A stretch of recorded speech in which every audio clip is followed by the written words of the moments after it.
Hi, Tony Hackett is my name, and I'm your host at the Startups Roundtable. Today's guest is Miriam Schwab, and she is co-founder and CEO of Strattic, a serverless publishing solution for WordPress websites that makes them more secure, faster, and scalable. In this episode, Miriam takes us through Strattic's technology and business model differentiation in the WordPress world. The lessons are many, and include the importance of technical depth combining with business savvy, but never in isolation to a connected understanding of the customer. So let's hear from Miriam. Okay, so I'm Miriam Schwab. I'm originally from Canada, actually, but I've been living in Israel for the last 26 years. And now I am the co-founder and CEO of a startup called Strattic. Strattic publishes WordPress websites as static, and that makes the sites much faster, basically unhackable, and seamlessly scalable. We're like an end-to-end hosting platform that's very different than the other ones, the conventional ones that exist out there. And Miriam, what was the trigger to go from this being a good idea to actually being something you stepped all the way across to start your own company? Before I founded Strattic, I founded a web development agency, and our focus and expertise was WordPress. And I did that for 13 years.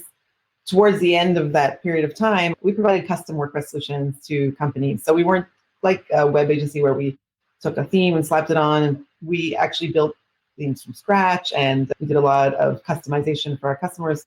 Our customers were like enterprise level types of companies where their branding and performance and all that was very important to them. We worked with a lot of Israeli tech companies, and we were providing an ongoing maintenance service to them where we would keep their sites backed up and updated and provide customer support, because what had happened was we were building websites, handing them off, and then the customer would come back like 6 months later going, it was hacked and this and that, problems. This way we would help them keep their sites alive. That's a very typical experience in the world of WordPress. And that was like a great service for us and for them. It was win-win. But as time went on, even that for us as a company became more and more complicated. Even though like my team and myself were WordPress experts and were high-level professionals, it just was taking more time. It was becoming more challenging to stay ahead of the hacker bots that were trying to hack the site. Performance became painful. Scalability became painful. So I started to think, well, maybe WordPress is no longer the ideal solution for companies looking to build their websites. Maybe it's time to explore more modern solutions that are out there. And so I started to look into the world of static site generators, which was very cool, very up to date, very appealing to developers. And the output of those sites is kind of what WordPress isn't, which is there's nothing to hack because it's a collection of static files. It's fast because every page is pre-rendered, and there's nothing to hack there. So, and it's scalable. But I also saw that building sites with those static site generators was complicated, not user-friendly, not marketing-friendly. So then I thought, why not turn WordPress into a static site generator? So that was where the idea came from.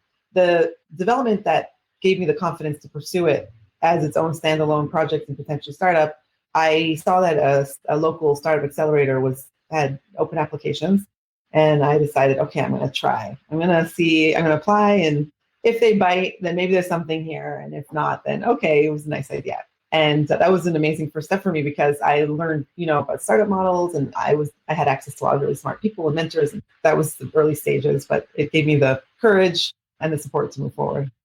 I'm going to come back to the accelerator topic in a moment. When I first saw your site and got to understand your story a little, I started to think about, is it a time when there's almost a second wave or a new dawn of content creation that you bring the value to? I'm in a sales and business development role, and there is a default that we will use LinkedIn. And all hail LinkedIn, we should use that, and it's got a place in the universe. But if it's about developing a brand and creating connectivity with prospects, with customers, with an audience, then it felt that what you're doing brings something that is more current for that engagement, for the content creation driven engagement. Is that a reasonable way to think about what you're doing? It's interesting that you say that, because that's traditionally, I think, what WordPress has been, which is, and this is the way that we spoke about it to our customers at the web agency, which is you have like a system of content creation and sharing, like the solar system, and the sun is your WordPress site, which is out of all the content sharing platforms out there, it's the only one that you truly own. It's your own real piece of real estate on the internet. And in my opinion, that's really important that you own your brand there. You can't exactly rely on these other platforms because you never know what's going to change, if they're going to change their policies, who's going to be around. I mean, they're going strong, but you just never know. And so when people put all of their resources in those platforms and ignore their own personal platform, they can find themselves paying a price later on. So in my opinion, you always have your website in the center. And it's generally been WordPress because WordPress has a very robust ecosystem around it of, developers and users, and also tools that integrate really well with marketing and sales tools. And so it's an excellent kind of hub for all that activity. What we're doing is we're taking WordPress to the next level. So it's still WordPress. Our platform is end to end, and there's still a WordPress site there. The advantage of that is that our users can continue using WordPress as they're used to, and they don't have to learn a new platform. They don't need to learn new tooling or anything like that. But the output of that WordPress site is a modern architecture, which is static. Static sounds like a negative thing because it sounds like something that's not dynamic, it's not interesting. In this case, static refers to the architecture. It means that there's no underlying processing server and database, which tends to weigh down the site and also be the cause of all the issues related to speed, security, and scalability. So you get to have the hub of your content creation and your marketing efforts and sales efforts be WordPress still, but WordPress in a modern format. The advantage of that is that when you're making your efforts, you don't risk sending someone to a site that's painfully slow and embarrassing or potentially hacked and you don't realize. We see this a lot. People's sites can get hacked by these bots, and they do it in a very sophisticated way where the site owner doesn't necessarily know because they don't see the infection. It's only their users that end up being forwarded to inappropriate websites or whatever so that the hackers make money off it. That's where I think we come into play in terms of supporting that hub, supporting the sun of the system kind of thing, and in a modern, scalable, secure, fast way. When you think about your go-to-market then, do you find that people who are existing users of WordPress are your target market because they'll understand the elegance and the sophistication and the increased tooling versus somebody who's new to WordPress or new to creating their identity? The people who respond in the strongest way to Strattic are more advanced users of WordPress or people who have been using it for a long time. Those users have seen it all kind of thing. They are familiar with the ecosystem. They're familiar with the current solutions. And they're also very familiar with the issues because they are repeatedly experiencing it. So they're looking for other solutions. And then they come across Strattic and they're like, hallelujah kind of thing where, oh, I can still use WordPress and I don't have to deal with all that annoying stuff. Those are the people who tend to respond to it in the most positive way. As a company, one of our biggest challenges is educating the market because WordPress has been around for so long. WordPress is 17 years old. The way that people have been managing WordPress over these 7 years basically stayed the same. When you have a site, you're like, I need to host it somewhere. And then there's a list of companies that everyone talks about, and you go to one of them and you host it there. And when you host it there, your experience is almost the same on every company. They all say, we do this, we do that. And in the end, you stick your site there, it's a parking space, and the internet can then see your site. With us, it's quite a different approach. And so we need to help people understand, what does this mean? Why is this advantageous to them? And so that's something that we need to do for the newbies that you described, that type of thing. Is experimentation something that plays a big part in your development and your testing of the market? The way that we approach our development and our roadmap it's twofold. One is we have a number of people on my team, myself included, who have a very, very strong background in WordPress. We understand the market in and out. Having run an agency, I understand how people use websites, whether they're companies or other agencies. And I know the pain points. And so me and the other people on the team who are like me, we can drive the product forward from that point of view. The other point of view is we listen to customer feedback very strongly. And we learn from a lot of the sites that are onboarded in terms of features that maybe we don't yet support. And then we consider whether we should roll out support for them, depending on how many users either say they have this issue or we can foresee that others will. We're not exactly experimenting at this point, at least. In the beginning, there was much more experimentation in terms of how do we publish the site write perfectly in its static format, and how do we do that quickly and efficiently, and how do we create a great user experience around it. We're always tweaking that, obviously, but that system is in place. And now next steps are figuring out which are the next features that we're going to be developing. We have a roadmap in place, and we also tweak that based on what we learn from our customers. Miriam, where do you go to look for trends if you were to say, I don't know, if I was to pick a period of time, say 12 months out and maybe 24 months out, what's the pulse that you look for? I spend a lot of time reading and participating in developer communities. Whether we're talking about Twitter, I get a lot of newsletters, industry newsletters, not only about WordPress, but about peripheral solutions and trends. I get alerts and I follow Reddit, and that informs a lot of what we're doing as well. That will determine certain features that we will roll out. That's how I've always approached in our agency as well. What type of services did we provide? How did we address people's issues? And how did we become better at selling what we're doing and standing out by listening to people, how they're speaking, what their concerns are, and how they're communicating, and then responding to that. So it's kind of the same here. What tips and tricks would you share that are part of your change selling in this COVID universe that we live in right now and leveraging online and remote access? Well, we can't depend on conferences anymore. That's something that's changed. From January to June, I was supposed to fly 6 times to 6 different countries, and I was going to be speaking at least 3 conferences and participating in 3 more. It was some split like that. I always found that speaking at conferences was an excellent way to create awareness among people and position myself as a thought leader. But that's no longer an option. I do participate in online conferences quite a lot, but in the end, they're missing the vibe that the in-person conferences have. And in the end, you're essentially just another webinar, and people are starting to get burned out from online events. So that's a challenge. So aside from that, it depends on what you're selling, but I've always approached whatever product or service that I'm working on by being participatory in communities, trying to help people as much as I can with my knowledge and supporting others, in their efforts to do their own jobs, and just being out there. Then that generates, inbound or word of mouth or things like that.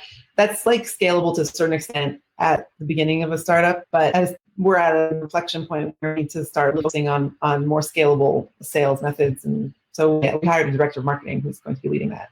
I must say that's something that's very much front of mind for me in my role. I'm in a business development role with a tech company, and the accounts are by and large quite mature customers, a small number. And it is truly the challenge. So how do you get people's attention? It feels to me that it's about trying to get to this heightened degree of granularity of understanding a problem, but not just that, being able to make it really simple to understand how you can take baby steps in testing that out, because no one's going to say, that's fantastic. The other thing is, you made a really great point about not being face-to-face. Trust comes from that, being able to be read in a room and being able to read a room, and that doesn't exist. So then it's how do you build those proof points and make sure that people are confident you're not going to wreck their career, let alone their company, let alone their customers. No, totally. I am fortunate to be in a position where for the last 10 years, I've been very active in the WordPress community, and I've been flying to the conferences, and I built connections and relationships there with many people. And so even though I can't meet more people face to face, that helps. But I don't know how someone who's let's say breaking into a new industry, how they would try to stand out from the crowd in this online world. One way I would say is creating content, creating, blog posts and videos. That always helped me. And if a person can invest in that now, I would say that that's probably something that they should be doing in order to start building their reputation. I 100% agree with you. I've been well-intentioned amateur, but I've bought into the use of video for probably about the last 18 months, maybe last 2 years, and video sales letter, and even to the point where I was reading a book just in the last 2 weeks, but it is essentially saying, answer the questions people are asking. And the guy, Marcus Sheridan, he's written this book it's about content. And he had a pool company and building pools. And at a very simple level, he said, people want to know how much they cost. And one way of developing content, tell people how much they cost. And all of a sudden, as I read the book, I went, yeah, of course. So why wouldn't you? It doesn't mean you're giving somebody a quote, but it's helping people think through things. And there was just one example of it. There are 5 different areas that he says build content for this. Actually, it's interesting you raise this because I've had a moment just in the last few weeks. So first of all, I came across this book, and at the same time, or about the same time, totally coincidentally, on AppSumo, you would know AppSumo. So there was an app, Phrase, Frase.io. I'll do a poor job of explaining. So if somebody from Phrase hears this, he's butchered it. But fundamentally, I can put a search in and I can go, my company's name, ransomware, banking, creates a content brief. Is it perfect? As a business development person, it is stunning. So all of a sudden, I'm able to go through and actually pick bits out. And then I actually started to test this out a little bit. And it says, if that's the topic, here are a stack of articles. By the way, here are the questions that are being asked that feed to that. And here are the words being used in these articles. And so I did it at a rudimentary level and started to populate it using this as my guidance system. But all of a sudden, I'm getting traffic that I did not get. A step change in traffic. It is amazing.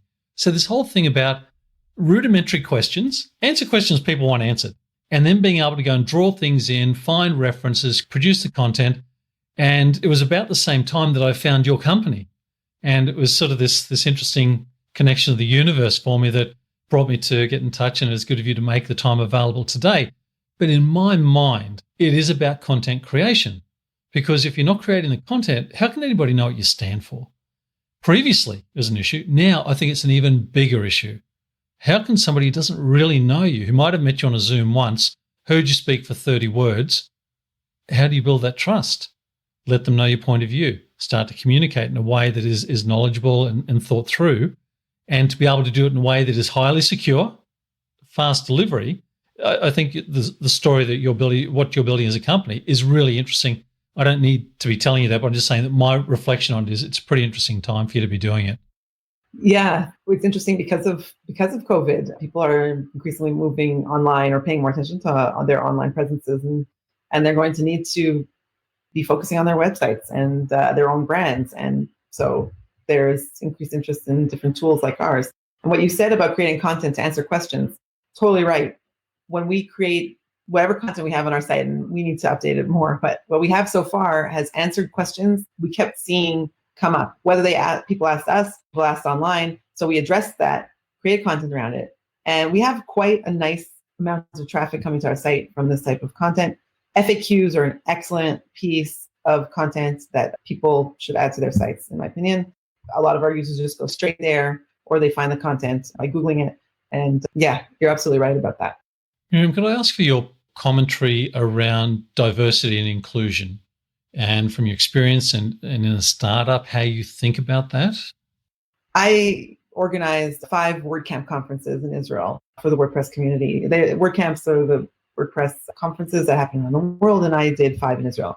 And already then I saw the challenge of inclusion in creating a conference. I learned after a few times that I had to specifically reach out to women to try to get them to speak rather than have them apply. And then even once I did that, I would have to explain to them that I think they're awesome and they could bring a lot of value. And even then I would often fail. So that's a tech-related conference. And that was my first experience with the challenges of creating diversity. I had already experienced the lack of diversity in my agency because many times, whether I'm participating in conferences or meetings, I was very often the only woman in the room. I got used to that. So founding a startup, until this stage, we are very heavily R&D driven, tech driven. And our focus has been there. Marketing has been basically me putting myself out there, whatever, and whoever comes, but it hasn't been like a strategic effort.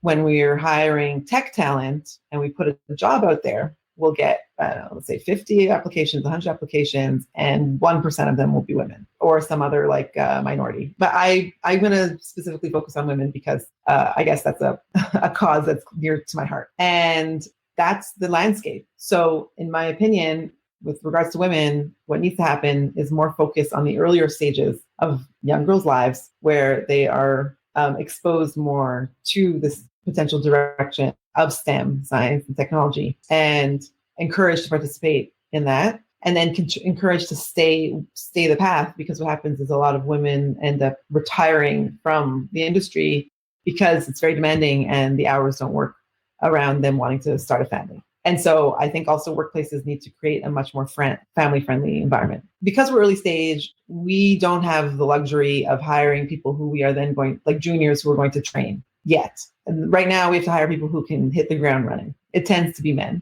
We have, thank God, a few women on our team, but I think a quarter of the team is women, including myself. We are a very family-friendly company by our nature because I am a mother of 7. So I am familiar with the need for a family-friendly environment. I've always needed that, and I'm very empathetic towards that. And my co-founder, Josh, also is a family man. Most of our team members are parents. We are very understanding from that point of view so that parents and people can have personal lives and also have a job. And then going forward, my dream and our dream as a company is that we will start to be able to hire more junior developers who we will have some kind of internal training program. And in Israel, that means we could hire from sectors that traditionally aren't found in tech. So that's women, the ultra-Orthodox in Israel, women and men, Arabs and Muslims, and hopefully also from the Ethiopian community. And the idea is to help these younger people who are starting their career path work at Strattic, train at Strattic, and then hopefully continue with Strattic. But that demands a lot of resources. And because we're early stage, we can't do that yet. But that's the vision. It's fantastic. You've actually painted a picture that it's about being conscious. And I think that's the important element, but thank you for sharing that. In closing, could you give some commentary around accelerator programs and mentors and coaches and what your guidance and suggestions would be to somebody who might be listening to this and trying to make their own decisions around those types of communities? I found I actually participated in 2 startup accelerators to be very, very valuable. Because when you start off with a concept or an idea for a startup, you're generally alone, or maybe you're 2 people. Each of you could be excellent in one thing, but it doesn't mean you have any business sense or startup business sense or sales experience or marketing experience or there's a million things that go into building a company.